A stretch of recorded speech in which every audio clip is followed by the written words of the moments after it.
درود بی پایان به ایران، درود بی پایان به همه شما دوستان عزیزی که بیننده این برنامه هستین. در خدمت پدر عمر گرامی هستم با 75مین برنامه از مجموعه شاهنامه با هومر آبرامیان و 31مین قسمت از مجموعه از داستان سیاوش. میریم پیش پدر عمر گرامی تا بقیه داستان با هم بشنویم. هومر جان، درود بر شما. با درود و آفرین بر تو افشین بسیار گرامی و با درود و آفرین بیشتر بر اون دسته از جوانان خوب میهنم که تاریخ چشم به راه آنهاست که میخواهند با ایرانشان چه کنند. در یکی از نشست‌های پیشین افشین جان از من پرسیدی که در فردای ایران با این دشمنان حکومت آلوده به ننگ اسلامی چه کنیم؟ آیا می توانیم آنها را گله‌وار با ریسمانی بر گردنشان بر درختان در گوشه و کنار کشور بیاویزیم؟ پاسخ بیدرنگ من این بود که فرهنگ ایران هرگز پروانه چنین کاری به ما نمیدهد. این پاسخ من مایه خشم تنی از جوانان آسیب دیده میهنم شد و بر کار من، بر سخن من بسیار خورده گرفتند. بایستی می‌دانم که امروز پیش از پرداختن به داستان سیاوش نگاهی ژرف‌تر به این نکته داشته باشیم. نخست این که برخی از هم‌میهنان این سخن مرا گونه فراخوان همگانی با آشتی ملی پنداشتند، ولی آماج من به هیچ روی آشتی ملی نبود، چرا که من از بیخ و بن به چنین آشتی، به چنین چیزی باور ندارم و این گونه آشتی شرم‌آور را مایه تباهی ایران و فرهنگ ایران می‌دارم. در فرهنگ ایران نبرد میان نیروهای اهورایی و نیروهای اهریمنی همیشگی است و هیچ گونه سازش و آشتی در میان نیست. من از بخشش هم چیزی نگفتم، چون هرگز بر این باور نبودم که میتوان کسانی که دستشان به خون جوانان ایران آلوده است را بخشید. من هرگز نمیتوانم کشندگان مجید رضا رهنوردها و نیکا شکرمی ها را ببخشم. من هرگز نمیتوانم کسانی که به زنان و دختران و پسران و مردان ایرانی در زندانها دستیازی کردند و آنها را زیر شکنجه های تنی و روانی کشتند را ببخشم. چون این بخششی مایه ننگ و شرم همیشگی مردم آزادی ایران خواهد بود. مردم ایران باید این لکه ننگ را برای همیشه از پیشانی خود بزداید. ولی چگونه؟ پاسخ من بسیار روشن است. ما ایرانی هستیم. ما گرانبهاترین گنجینه های فرهنگ جهان را در گنجینه خود داریم. ما مردمی بیابانگرد و کوهنشین نیستیم. برابر آموزه های فرهنگ ایران کلانترین و بایسته ترین خویشکاری ما این است که از همکنون همه این آدمکشان بیشرم را بشناسیم و پس از فروپاشی این دستگاه دوزخی آلوده به ننگ همه را به دست دادگاه بسپاریم. این دادگاه برآمده از مردم است که برابر فرهنگ ایران داد ستم دیدگان را از آن بوزینگان زشتروی و بدسرشت خواهد ستاند. ما نباید دستان پاکمان را به خون این خوکان پلید بیالاییم. این کار دادگاه است، دادگاه های مردمی، نه کار من و تو. درست همون گونه که مسجدها و امامزاده ها را ویران نخواهیم کرد. شما فرزندان خوب من این سخن را به یاد داشته باشید. خواهش میکنم یک بار دیگر این سخن را به یاد داشته باشید که پس از فروپاشی دستگاه دوزخی ملایان که به زودی رخ خواهد داد، مبادا دست به ویران کردن مسجدها و امامزاده ها بزنید. همواره به یاد داشته باشید که ویرانگری در فرهنگ ما جایی ندارد. فرهنگ ما فرهنگ ساختن و بالاندن جهان است، نه ویرانگری و سوختن و کشتن. این مسجدها و این امامزاده ها مانند رضا در خراسان، شاه چراغ در شیراز، معصومه در قم و آرامگاه خمینی گجستک سازه های بسیار زیبا و با شکوهی هستند که به دست هنرمندان پرتوان ایرانی و با سرمایه های ایرانی ساخته شدند. از این امامزاده ها و ده ها هزار مسجد بیشترین بهره ها را میتوان گرفت. برای نمونه از آرامگاه خمینی می توانید بزرگترین موزه جنایات اسلام از آغاز تا به امروز را بسازید و سالانه صدها هزار تن از جانگردان جهان را به دیدار تبهکاری‌های بیشرمانه مسلمانان از 1400 سال پیش تا به امروز فرا بخوانید و با آن دیرینکده و همین آرامگاه خمینی بروند و به جهانیان نشان دهید که این آیین اهریمنی با جان و جهان و با سرزمین اهورایی و فرهنگخیز ایران چه کرده است. با اندک دستکاری در دیدارگاه‌های رضا در مشهد، معصومه در قم، شاه چراغ در شیراز، با شکوه ترین تالارهای اپرا و ارکستر سمفونی و کتابخانه و موزه را می توانید پدید بیاورید، نه اینکه ویران کنید. از ده ها هزار مسجد در ایران به آسانی می توانید نمایشگاه‌های هنر، باشگاه‌های ورزشی، کتابخانه‌های همگانی، تئاتر، سینما، دیسکو، کانون جوانان و جز اینها را بسازید. از مسجدهایی که شایستگی این گونه کانونها را ندارند می توانید بهترین و بهداشتی ترین آبریزگاه‌های همگانی را پدید بیاورید و بر زیبایی و پاکیزگی شهرهای خود بیفزایید. هیچ سازه ای را ویران نکنید. بکوشید تا بهشت آرمانی خود را بر ویرانه های دوزخی که تازیان و تازی پرستان دیوخو در 1400 سال گذشته برای شما فراهم آوردند بسازید. بکوشید تا خارستان اسلام و مسلمانی را در پرتو اندیشه های جهان آرای ایرانی گلستان کنید. چیزی را ویران نکنید و دست خود به خون این خوکان پلید نیالایید. اینها را بسپارید به دادگاه ها، از این کانون ها هم به سود خود بهره بگیرید. برگردیم به داستان سیاوش. افشین جان، من بایستی می‌دانستم که این پاسخ را در اینجا بگویم با پوزش از تو و دیگر بینندگان.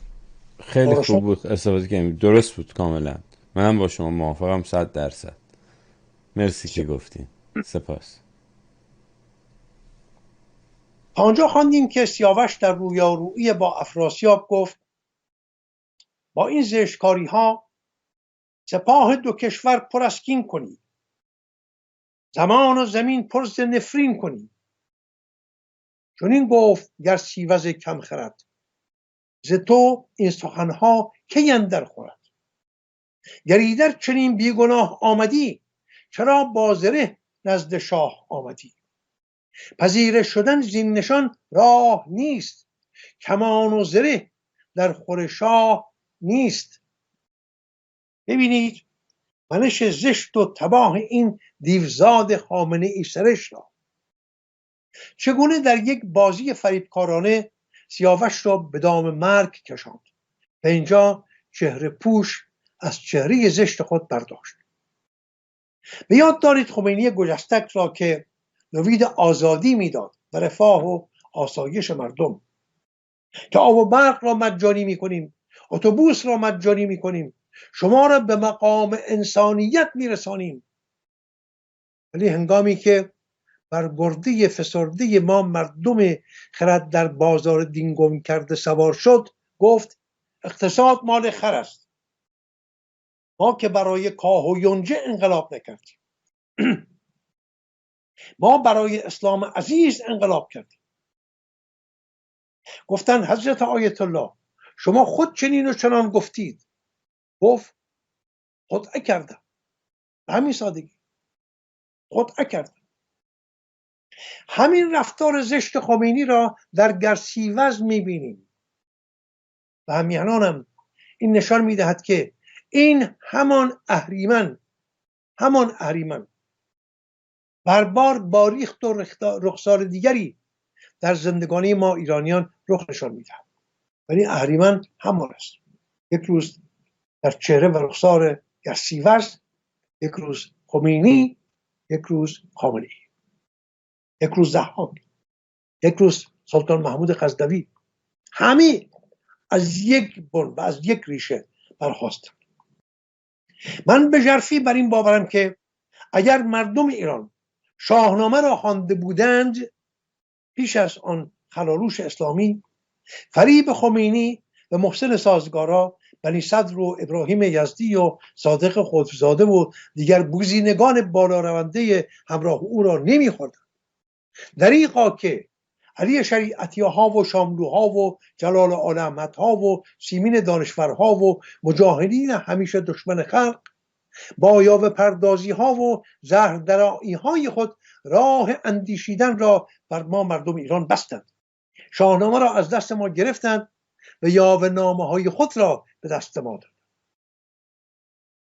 سیاوش چو بشنید گفتار اوی، بدو گفت که ای ناکس زشت خوی، به گفتار تو خیره گشتم ز راه، تو گفتی که آزرده گشته است شاه.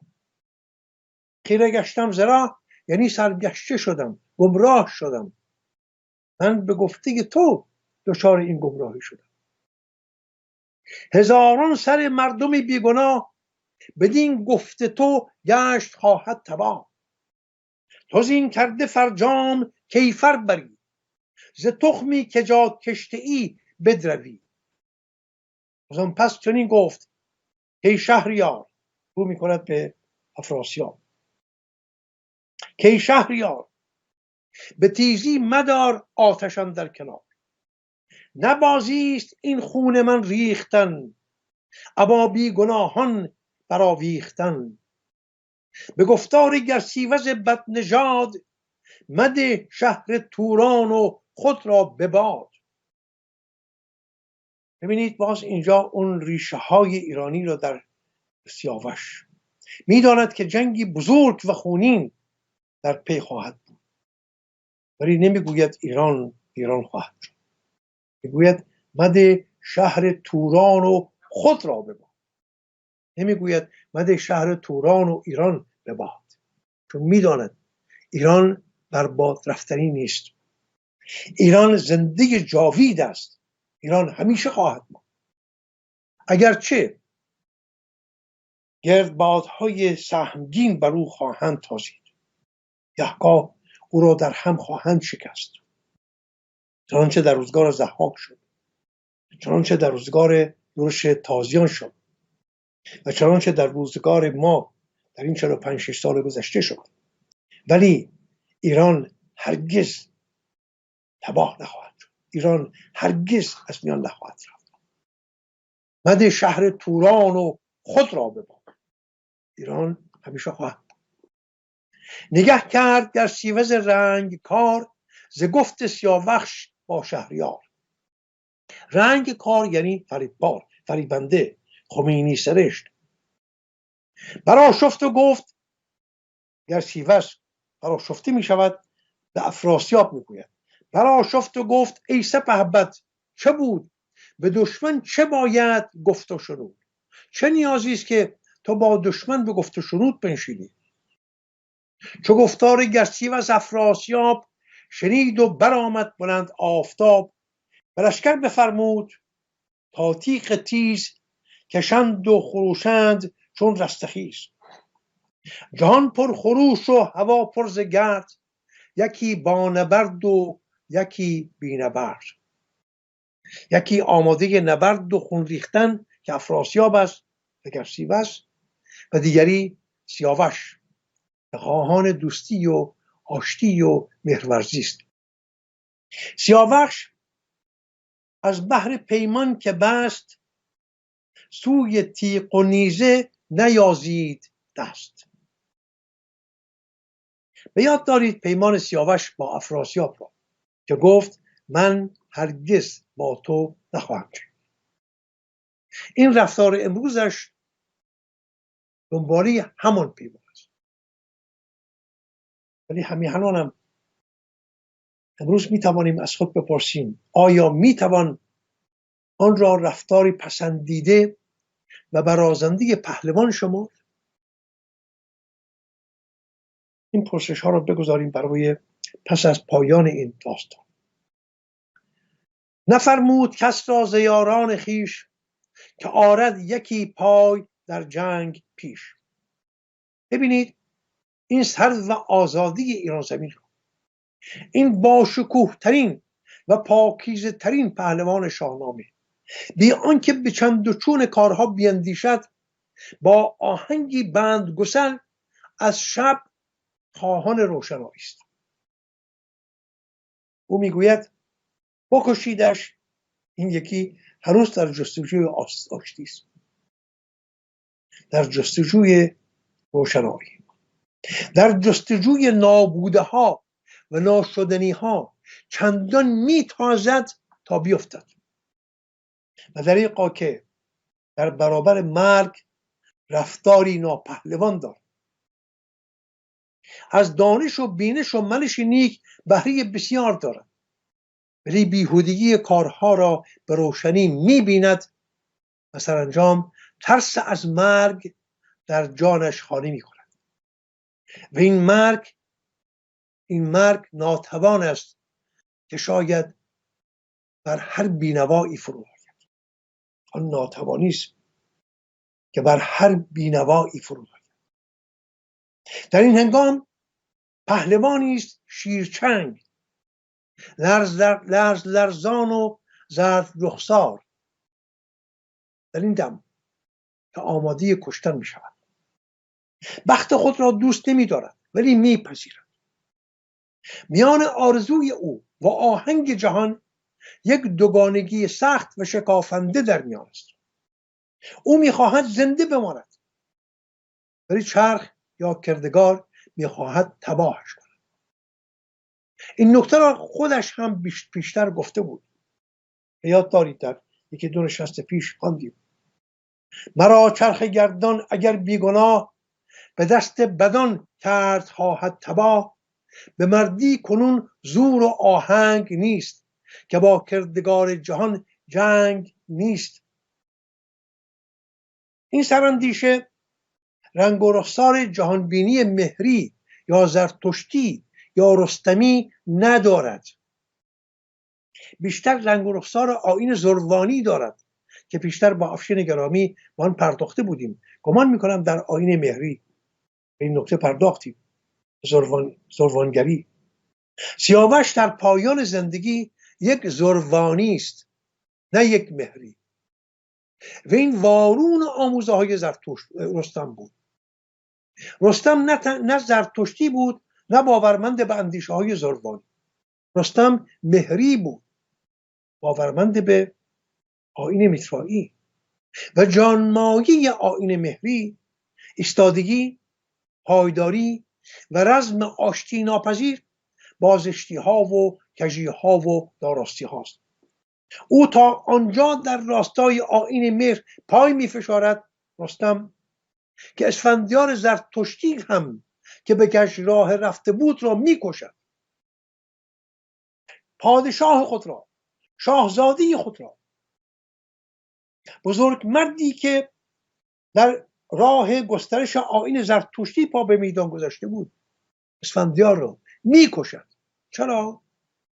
چون از راه راست پا بیرون گذاشته بود، به کج راه رفته بود و یک مهری، یک پیرو آیین مهر مانند رستم نمی توانست چشم بپوشد بر کجروی های پادشاه خود، شاهزاده خود که اسفندیار بود، را می کشد. ببینید بایسته ترین خشکاری رستم پاسداری از جان و از تاج و تخت شاهزاده ایران اسفندیار بود. این بزرگترین خشکاری او بود. به جهان آمده بود رستم که بتواند از پادشاه و از شهریار ایران پاسداری کند، ولی رستم در کشتن این شاهزاده‌ای که به کج راه رفته دچار کمترین دو دلی نمی شود، تا آنجا که از جان خود، از این جهان و آن جهان خود و از پایندگی تبار خاندان خود هم چشم می پوشد و در کشتن اسفندیار دچار کمترین دودلی نمیشد. چنین گفت سیمرغ هنگامی که میآید برای رهایی رستم از آن جنگ بدهنجار میان رستم و اسفندیار، سیمرغ میگوید: چنین گفت سیمرغ رستم که از راه مهر بگویم کنون با تو راز سپهر. ببینید، از راه مهر نه از راه دوستی است. اینجا واژه مهر همون آیین مهری است. چنین گفت سیمرغ از راه مهر برابر آیین مهری بگویم کنون با تو راز سپهر، که هر کس که او خون یل اسفندیار بریزد مرا بشکرد روزگار. همان نیست تا زنده باشد ز رنج، رهایی نیابد نماند گنج. سرنوشت تو رستم چنین است، نه سرنوشت تو، سرنوشت اسفندیار. هر کسی که خون یل اسفندیار بریزد ورا بشکرد روزگار او را از میان برخواهد داشت. نه خودش را تنها، خاندانش را، خانوادهش را، تبارش را، دودمانش را، همه را، هم این جهان هم آن جهانش را. این را بدان، آگاه باش، آنگاه آهنگ خود برکشی. میخواهی بکشی؟ بله. این همه را سیمرغ رستم گفت، ولی رستم گوشی برای دهان روزگار نبود. او آمده بود تا جهان را از بدیها بپالاید و اهریمن را تا واپسین سنگرهایش پس دارد. میکشد پادشاهی را که، سیاوشی را که خود برای خویشکاری او زاده شده بود. پادشاه دشمن نبود سیاوش، ببخشید اسفندیار. او به کژراه رسید اسفندیار. رستم نتوانست بپذیرد این همه کژروی را، ولی سیاوش چنین خویشکاری سترگ در خود نمیدید. سیاوش با همه این درخشندگی که در هستی او میدرخشد، چنین خویشکاری در خود نمیبیند. اگرچه پرورش یافته در دبستان رستم بود، ولی آنچنان پاکیزه و درخشان بود که توان دیدن سیاهی ها را نداشت.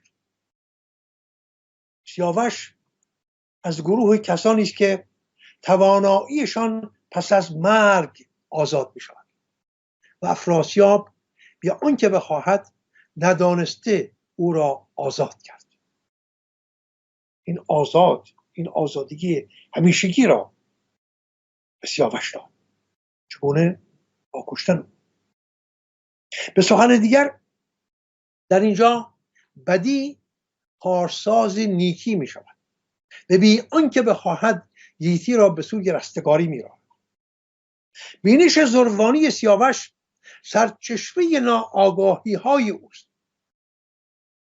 هنگامی که شب فرا می رسد در جستجوی روشنایی نیست، ولی هنگامی که روز فراز آمد اونگاه هم میپندارد که تاریکی برای همیشه از میان رفته است.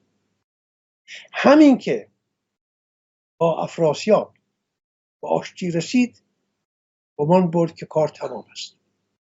حالا میتوان سیاوش گرد ساخت، حالا میتوان سیاوش گرد ساخت، دست به سازندگی زد. ولی نمیدارد اهریمن همچنان زنده و در کار تباه کردن اوست. او بر این باور است که هر آنجا که روشن بود راستی، فروغ دروغ آورد کاستی.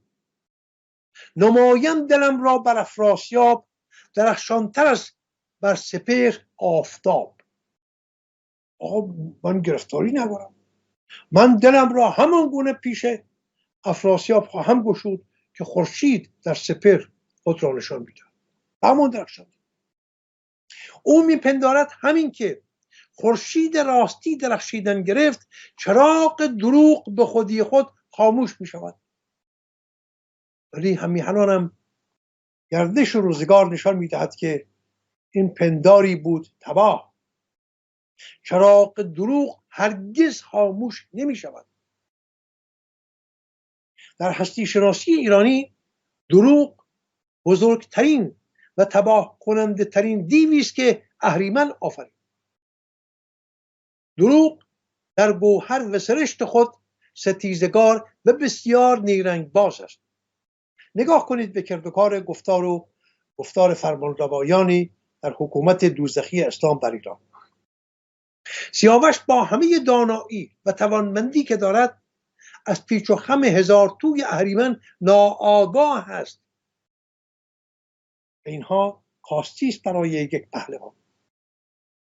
شاید برای اینکه رستم را در کنار خود ندارد، شاید برای اینکه خیلی زود از رستم جدا شد، در همون سن 2 هفتگی یا 14 سالگی 14-15 سالگی از رستم جدا شد.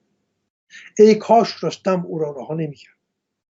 ای کاش رستم هنگامی که سیاوش ماند در توران زمین، رستم هم در کنار او می‌ماند. اگر چنین میشد سرنوشت ایران و توران راه دیگری میرفت. رستم نمیبایست سیاوش را تنها بگذارد در آن سن که هنوز آن پختگی. ببینید سیاوش دارای درخشندگی بسیار بسیار شگفت‌انگیز است، ولی پختگی ها را ندارد. هنوز نیاز به آموزگاری مانند رستم داشت، ولی تنها ماند و به کجراهه کشیده شد. او گرفتار نیکسرشتی و پاکدلی های خود است، انگاری که روشنایی ناب است. سیاوش هر جا که او هست تاریکی نیست. از این روز که تنها روشنایی خود را می‌بیند.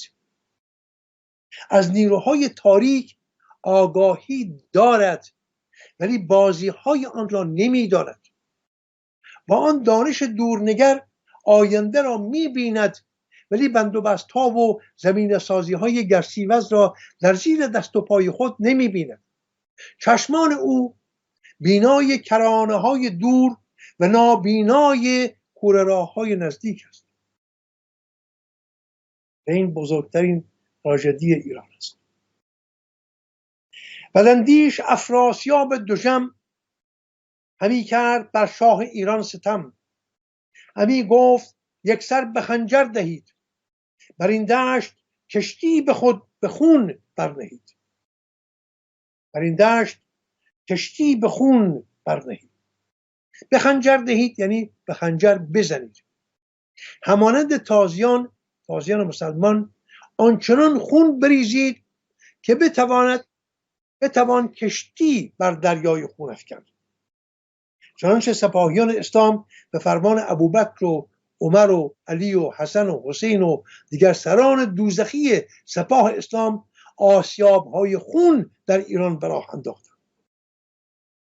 از ایران سپه بود مردی هزار، همه نامدار از در کارزار. از در کارزار یعنی برازنده و شایسته و آماده رزم. همه کشته گشتند بر دشت کین. پرپیداس 1000 تن، 1000 پهلوان، 1000 جوانمرد ایرانی در برابر صدها هزار سپاه رزمنده توران چه میتوانستند کرد؟ همه کشته گشتند بر دشت کین. ز خونشان همی لاله گون شد زمین. چو رزم یلان سخت پیوسته شد، سیاوش به جنگ اندرون خسته شد. خسته شد یعنی زخم برداشت، نه من آمانده شد، نه خسته شد یعنی زخمی شد. به تیر و به نیزه بشد خسته شاه، نگون اندر آمد ز پشت سپاه. همی گشت بر خاک تیره چو مست، گروی زره دست او را ببست. گروی زره را به یاد دارید، یکی از پهلوانان توران زمین است. نهادند بر گردنش پالهنگ، دو دست از پس پشت بسته چو سنگ. پالهنگ ریسمانی است که بر گوشه دوگان میبندند و اسب را بدان میکشند. با این پالهنگ دستانش را از پشت بستند. روان خون بر آن چهره ارغوان. شما نگاه کنید، کشتن در اینجا آنچنان که باید غم انگیز نیست برای من ایرانی. ای کاش زودتر او را میکشتند. ولی اینکه دستانش با پالهنگ بر پشت ببندند و گردنش با گردن آویز ببندند مانند یک جانور، یک دد، این مایه شرم و ننگ من ایرانی است. همان گونه که مجید رضا رهنورد را کشتند. روان خون بر آن چهره ارغوان، چنان روز نادیده چشم جوان. چنین روزی رو در اندیشه هم نمیتوانست بباورد. همی تاختندش پیاده کشان، چنان روزبانان مردم کشان. آن گونه مردم روزبان گفته بودم، جلاد، دشخیم، برفتند سوی سیاوخش گرد، پس پشت و پیش سپه بود گرد. یعنی گرداگرد او را سپاه افراسیاب فرا کرد. چون این گفت سالار توران سپاه، که زیدر یک سو کشیدش سراح. کنیدش به خنجر سر از تن جدا، به شخی که هرگز نروید گیا. شخ یعنی زمین سخت و ناهموار، زمین بی آب و گیاه. میگوید او را بکشید، ببرید، بر چنین زمین بی بر و بار خونش را بریزید و سر از پیکرش جدا کنید تا هرگز گیاهی از جای آن خون نروید و نشانی از سیاوش بر جای نماند. بریزید خونش بر آن گرم خاک، ممانید دیر و مدارید باک. از هیچ پیایندی نهراسید، نترسید. چون این گفت با شاه یکسر سپاه، از او شهریارا چه دیدی گناه. ببینید سپاهیان توران هنوز دل در گرو مهر سیاوش دارند، نمیخواهند او را بکشند. میپرسند از پادشاه خود، از شهریار خود افراسیاب، که شهریارا چه دیدی گناه از این جوان؟ چه کرده است با تو؟ نگویی همی که بر خون او دست شویی همی؟ چرا کشت خواهی کسی را که تاج، بگرید بر او زار هم تخت عاج. سری را که جا تاج باشد کلاه، نشاید برید ای خردمند شاه. به هنگام شادی درختی مکار، که زهر آورد بار او روزگار. این را به شما جوان ایرانی هم میگوید. این اندرس ها و پند ها است که ما از شاهنامه میآموزیم. به هنگام شادی، جوان ایرانی، به هنگام شادی درختی مکار، که زهر آورد بار او روزگار. همی بود در سیوز بدنشان، ز بیهودگی یار مردم کشان. ولی این سپاهیان که همه هوادار سیاوش بودن، ناگهان گرسیوز پا به میدان میگذارد. او هوادار دیگر کسانی بود که آهنگ کشتن سیاوش داشتند. که خون سیاوش بریزید ز درد، که از او داشت در دل به روز نبرد. گرسیوز به کینستانی از آن روزی است که سیاوش در یک بازی دوستانه گرسیوز و پهلوانان او را در شوگان و در اسب سواری و کشتی شکست. ببینید، یک بازی دوستانه بود و سیاوش هم خود گرسیوز را شکست داد، هم در کشتی آن دو پهلوان تورانیش را، هم در چوگان. اکنون آمده است به کینه‌ستانی از آن بازی دوستانه. ز پیران گوی بود کهتر به سال، برابر بدورا و فرخ همال. از خاندان پیران یک پهلوانی بود به سن کوچکتر از خود پیران. که جا پیلسم بود نام جوان. این جوان، این پهلوان تورانی، برادر پیران، نامش بود پیلسم. گوی پرهنر بود و روشن روان. این پیلسم برادر کوچکتر پیران در رفتار و کردار همانندی بسیار با خود پیران دارد. اگرچه پهلوانی دلیر و جنگاور، ولی شکیبنده و خردمند است مانند پیران.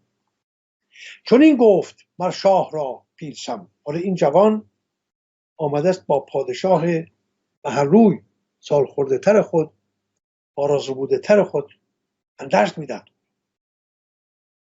که این شاه را بار در دست و غم، که بیخش ز خون و ز کین کاشتی.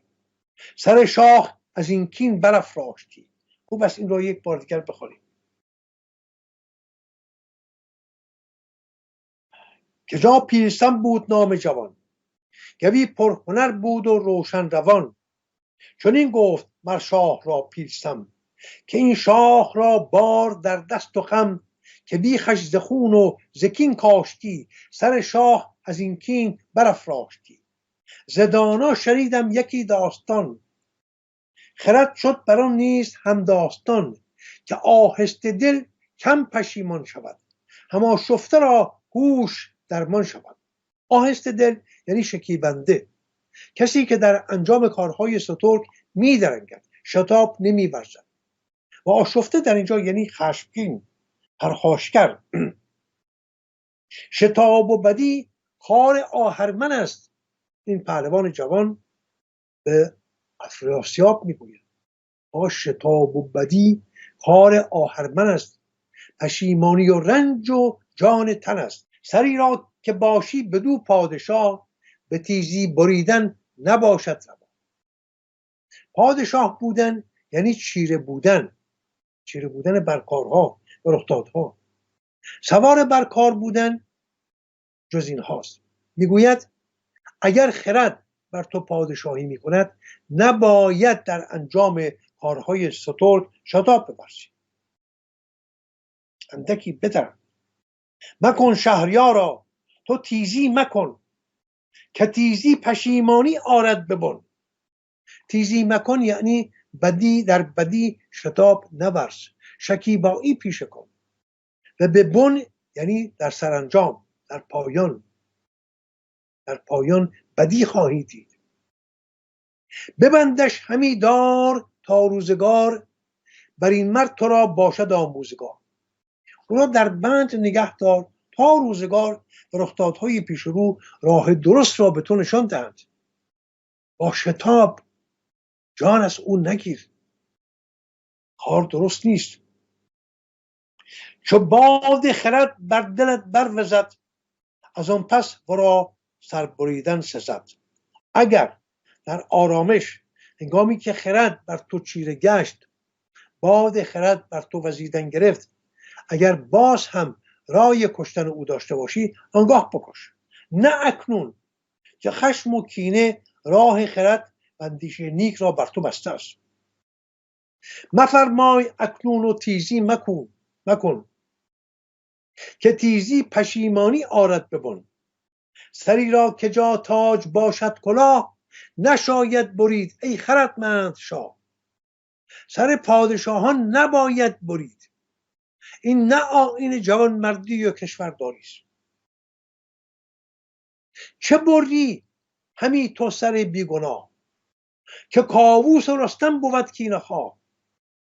تو میدانی که کاووس پادشاه ایران و رستم بزرگترین پهلوان ایران و جهان به کینستانی خواهند آمد. این چه کاری است که میکنی؟ پدر شاه و رستمش پرورده است. این بازی نیست. او پرورش یافته رستم است، پدرش شاه است. پدر شاه و رستمش پرورده است، به نیکی من او را برآورده است، او را نیک برآورده است. و تو نیکی های او را دیدی. آن زمان که می توانست تو را بکشد نکشت، با تو پیمان آشتی بست. ببینم پاداش این زشت کار، بپیچی به فرجام از این روزگار. آقا میبینم به روشنی که تو پاداش این زشتکاری ها را خواهی دید. ببینید فرجام بینی این پهلوان خردمند توران زمین را و ببینید دادگری فردوسی بزرگ را. هر کردار ستوده از هر کس که باشد را می ستاید اگرچه دشمن باشد و هر کردار نسنجیده و ناستوده را می نکوهد اگرچه پادشاه یا پهلوان ایرانی باشد. فردوسی تنها یک چیز می‌بیند: راستی و درستی. اگر راست و درست است باید ستود اگرچه دشمن باشد. اگر کژ است باید نکوهید اگرچه خودی و پادشاه یا پهلوان ایران باشد. این رو فردوسی بارها و بارها در کران تا کران شاهنامه و روشنی نشان داده. دوست و دشمن نمی‌شناسد، یک چیز می‌شناسد: راستی. به یاد آورم تیغ الماسگون، که از آن تیغ گردد جهان پر ز خون. آماج از تیغ الماسگون شمشیر رستم است. شمشیر رستم را میگوید تیغ الماسگون، که بیگمان به کینخواهی سیاوش خواهد آمد. از آن نامداران ایران گروه، که از خشمشان گشت گیتی ستوه. چو گودرز و گرگین و برزین و توس، ببندند بر کوهه پیل کوس. یعنی اون درای رو که ببندن بر پیله کوس، کار تو تمام است. چو پیل دمنده گو پیلتن، که خار است بر چشم او انجمن. آماج از گو پیلتن باز هم رستم است و انجمن هم بودگاه پهلوانان. فریبرز کاووس درنده شیر، که هرگز ندیدش کس از جنگ سیر. فریبرز پسر کیکاووس و برادر ناتنی سیاوش است. آرش نام او شکوه و بزرگی است. اینها پهلوانانی هستند که خواهند آمد مگر فریبرز رها می کند خون برادرش را. و تو میدانی که فریبرز کیست؟ شیری تیز چنگال که بیچاره‌ات می کند اینا.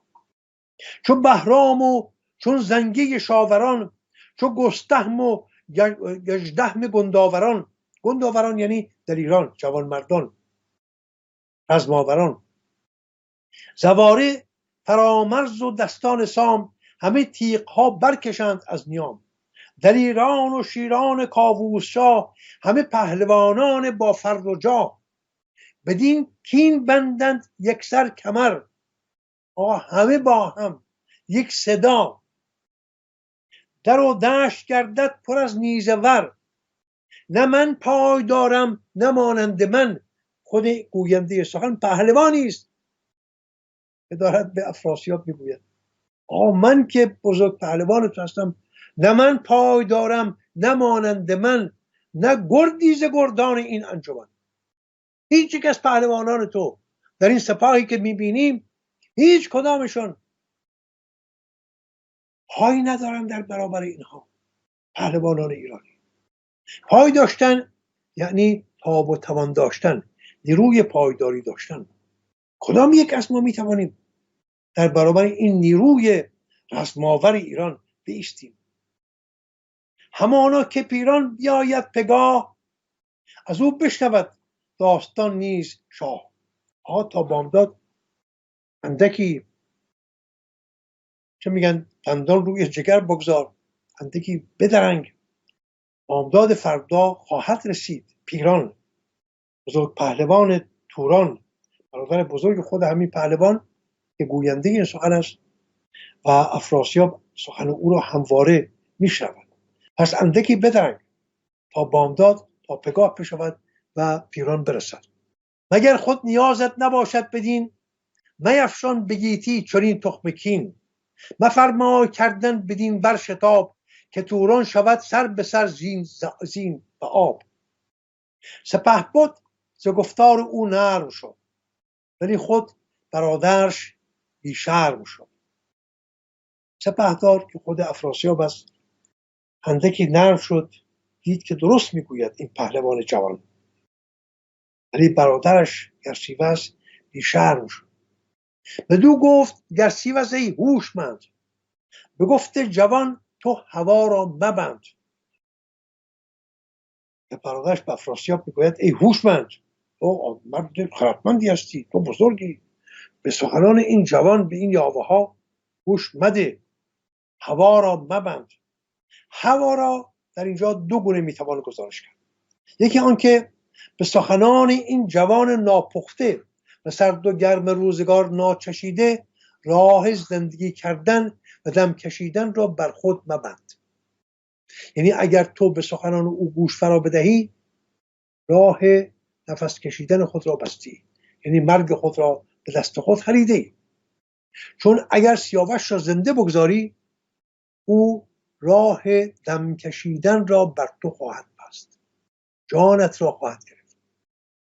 دوم اینکه با زنده نگه داشتن سیاوش خواست و آرزو و امید و کام خود را برباد مده. هر دو گونه را میتوان این گونه گزارش کرد. مشو سست و بردار دشمن ز جای، خود از پیلسم هیچ مشنو تو را. از این جوان، از این پیلسم سخن درست نخواهی شنید، تو هم گوش نکن. از ایرانیان دشت پر کرکس است. همکنون نگاه کن، از ایرانیان دشت پر کرکس است. گر از کین بترسی تو را این بس است. و اگر از کین ستانی ایرانیان میهراسی، همین بس که 1000 پهلوان ایرانی بر روی خاک افتادن به کرکس ها بر پیکر آنها. همین بس. اگر میخوایی بترسی همین بس. پس چه فرقی میکنه؟ حالا بکش. تو تا همین دم تن به گناهی نابخشودنی سپردی. همه همراهان سیاوش که فرزندان نیک سرشت ایران بودند را کشتی و خوراک کرکس ها کردی. با زنده نگه داشتن سیاوش چیزی از بار گناه تو کاسته نخواهد شد. سیاوش چو بخروشد از روم و چین، پر از گرز و شمشیر بینی زمین. همین بد که کردی تو را خود نبس، که خیره همی بشنوی پند کس. سپردی دم مار و خستی سرش، به دیبا بپوشید خواهی برش. ما سپردی یا سپردی یعنی لگد خوب کردی. خستی سرش یعنی بر سرش زخم زدی. اکنون میخواهی تن آلوده به خونش را با ابریشم بپوشانی. کاری که نمیبایست میکردی رو کردی. سرش را زخم زدی، تنش را پر از زخم کردی، خارش کردی. اکنون میخوایی نگهش داری در ابریشم بپوشی. کار از کار گذشته است. چاری این نیست جز این که کارش را بسازی. گریدون که او را به جان زینهار دهی، من نباشم بر شهر. اگر تو او را زنده نگه داری و پناهش دهی، من نزد تو نخواهم ماند، از این سرزمین خواهم رفت. روم گوشه ای گیرم اندر جهان، مگر خود به زودی سرآید زمان. میروم هر جا که اینجا نیست، تا هرچه زودتر دفتر زندگانیم بسته شود. برفتند پیچان دمور و گروی. این دو پهلوان را به یاد دارید. دو کشتیگیر، دو پهلوان تورانی که سیاوش هر دو را در زیر بغل زد، مانده یک بادکنک با خود برد انداخت زیر پای گرسیوز. اکنون او در بندن این دو پهلوان، این ناپهلوان، البته نه پهلوان. پهلوان یک چم بسیار بسیار پرژرفا دارد. برفتند پیشان دمور و گروی، بر شاه توران نهادند رو. که چندین ز خون سیاوش مپیچ، که آرام خار آیدن در بسیج. آرام در اینجا یعنی درنگیدن، دیر کردن، به هنگام نجنبیدن. و خار یعنی زشت، ناپسند، دور از خرد. و بسیج یعنی آمادگی، آراستگی. این دو ناجوان مرد دمور و گروی را در بازی چوگان به کشتی با سیاوش به یاد داریم که چگونه آنها را شکست. اکنون در پی کینخواهی از آن شکست شرم‌آور خواهان کشتن سیاوشند. میگویند اگر در کشتن سیاوش بدرنگی پاداشی جز بدی نخواهی دید. به گفتار گرسیوز رهنمای برآرای و بردار دشمن ز جای. زدی دام و دشمن گرفتی بدوی، بکش تیز و خیره مبر آبروی. سزا نیست این را که داری به دست، دل بدسگالان بباید شکست. به دست داشتن یعنی دست نگه داشتن، نکشتن، از میان نبردن. سپاهی بدین گونه کردی تباه، سپاه ایران را، البته نه همه سپاه ایران را، بخشی کوچک از سپاه ایران که با افراسیاب بودن را چنین کردی. سپاهی بدین گونه کردی تباه، نگر تا چگونه بود با تو شاه. اگر کس نیازردیت از نخست، به آب این گنه را توانست شست. کنون آن بهاید که اندر جهان، نباشد پدید آشکار و نهان. بدیشان چنین پاسخ آورد شاه، که از او من به دیده ندیدم گناه. حالا پادشاه افراسیاب گیر کرد در میان دو اندیشه، نمیداند چه کند، ولی راستی را میگوید. میگوید من به چشم خودم از او هیچ گناهی ندیدم، هیچ بدی در او ندیدم، ولی چون به گفت ستاره شمر، به فرجام از او سختی آید به سر. وریدون که خونش بریزم به کین، یکی گرد خیزد به توران زمین. که خورشید از آن گرد تیره شود، هشیوار از آن روز خیره شود. این رو هم میدارد، خودش هم میدارد. یک بار دیگر نگاه کنید. ولی چون به گفت ستاره شمر، به فرجام از او سختی آید به سر، یعنی از سیاوش. وریدون که خونش بریزم به کین، یکی گرد خیزد به توران زمین. که خورشید از آن گرد تیره شود. چنان گردی از سرزمین توران به پا خواهند کرد که خورشید از آن گرد تیره شود، هشیوار از آن روز خیره شود. خیره در اینجا یعنی سرگردان، پریشان.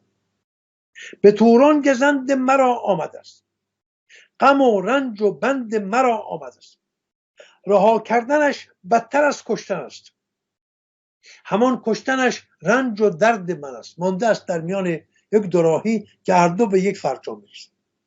اگر رهایش کنم بدتر از کشتن است. چرا؟ تا همه کنون نمیبایست چنین میکردم، نمیبایست دست به کشتن سپاهیان ایران میگشودم. 1000 تن از افسران او را کشتم، خودش را هم این گونه خار زنجیر کشیدم. اکنون چه کنم؟ رهایش کنم که بدتر میشه. همان کشتنش رنج و درد من است. اگر بکشم خب بیچاره شدم. خردمند و هم مردم بدگمان، نداند کسی راز چرخ روان. افشین گرامی، اگر پروانه بدهید در همینجا ببندیم این بخش را، دنباله داستان را که کشته شدن سیاوش خواهیم رسید بگذاریم برای نشست آینده. اگر زمانی هست، زمان هست، بتوانیم با هم گفتگو کنیم. نه خیلی سپاسگزارم. فقط اون قسمتی که داشتین به راجب داستان سیاوش، داستان اسفندیار و رستم میگفتین، یک دو دفعه اشتباهی گفتین سیاوش. خواستم فقط اینو یه بار دیگه من اینجا بگم که اشتباه شد، اسفندیار بود و اسفندیار هم میخواست دست و پای رستم ببنده، با اینکه شاهزاده بود و نماد برای گسترش دین زرتشت اصلا این آدم داشت پهلوانی میکرد یا مثلا شمشیر میزد، ولی چون میخواست دست و پای رستم رو ببنده، رستم جلوش ایستاد و رستم هم نماد ملت ایرانه و اونجاست که ملت وای میسن. به نظر من برداشت که من داشتم از اون داستان و خواستم این اشاره کنم. مایه یه سخن بسیار درسته که آمده بود دست رستم ببندد، دست رستم نمیتواند بست. رستم آماده بود که با گرامی داشته بسیار به اسفندیار میگفت که شهریارا، من سربازتم، هر گونه که بفرمایی با تو خواهم اومد، با تو پیاده. ولی دست رستم که نمیتواند بست. ببینید اگه رستم رو دست ببندن هیچ چیزی از ارزش بر جای نخواهد بود. ولی گناه اصلی یا گناه بنیادین اسفندیار، کوشش میکنم اشتباه نکنم، این نبود، بدتر از این بود. اسفندیار میدانست که پدرش در شاه پادشاه بدکاری است. ببینید ما در تاریخ ایران و در شاهنامه ایران همه پادشاهان نیکسرش که نداریم، که همه کیخسرو که نیستند، که پادشاهان بدکاره هم داریم و برخی از آنها مانند خسرو پرویز زمینه تباهی ایران را فراهم آورد. اینا را که ما نمیتوانیم، کور نیستیم که نبینیم، باید ببینیم. یکی از بدسرشترین پادشاهان در شاهنامه، البته در اوستا گونه دیگری است. در اوستا گشتاسپ پادشاهی است دینگستر، بسیار به نیکی از او یاد شده است در گرامی‌نامه اوستا. ولی ما اینجا اوستا را بررسی نمی‌کنیم، ما در اینجا شاهنامه را برمی‌رسیم.